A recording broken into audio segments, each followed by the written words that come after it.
Welcome back to the channel. Please hit that subscribe button and like the video. Now let's get right off into it. The Tonyharrison vs Tsyzu. This past Saturday was a shocker. What an upset. I never saw that coming. Good for Tim. I thought Tonyharrison would just outbox him. Not only was I wrong, Tim got a knockout in the 9th round.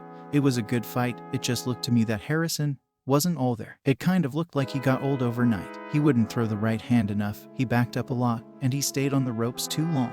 He did not counter-punch very well. With all that said, Tim fought a great fight. He kept the pressure on, hit Harrison with a lot of right hands, and he fenced him with some great uppercuts, and he counter-punched very well. This fight was for the right to fight, for the undisputed 154-pound belts that are currently held by Jermell Charlo. If you remember, Charlo and Tim was supposed to fight in January, but Charlo broke his hand.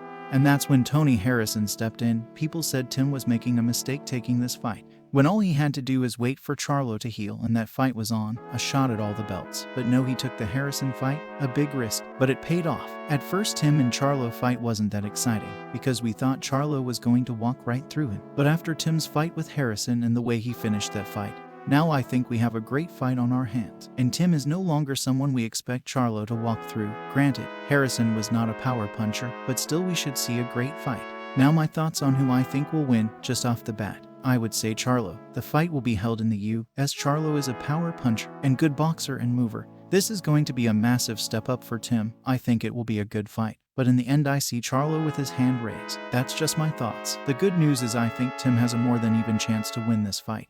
I can't wait until they come up with a fight date. It will probably be in July sometime. But whenever it will be, I think it's set up to be a great fight. Since we're talking about a great fight, what about the Plant vs Benavides fight coming up next? Those two don't like each other at all. David wants to knock Plant out. I just love the press conferences, them almost fighting there. We have some good fights coming down the pipeline.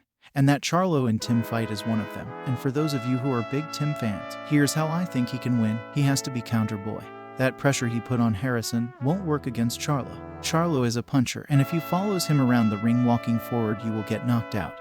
Tim has to turn into more of a boxer, use side-to-side movement, and stay out the way of those bombs Charlo will be dropping on him. Because if he doesn't, it can be a short night for him. The problem is, the way Tim has to fight to win is not his style. And I don't know if he's going to or even try to make the adjustments to a boxer mover. To be honest, his style plays right into what Charlo does the best. Again, this is boxing and anything can happen. And any man can win on any given night. But this Charlo fight for Tim is an uphill battle. I know he got a lot of confidence from beating Harrison. But Charlo is a different animal. Can't wait for the fight. Anyway, thanks for stopping by. Please hit that like button on your way out. Thanks. Until next time, this is Reno Knows Boxing. I'm out.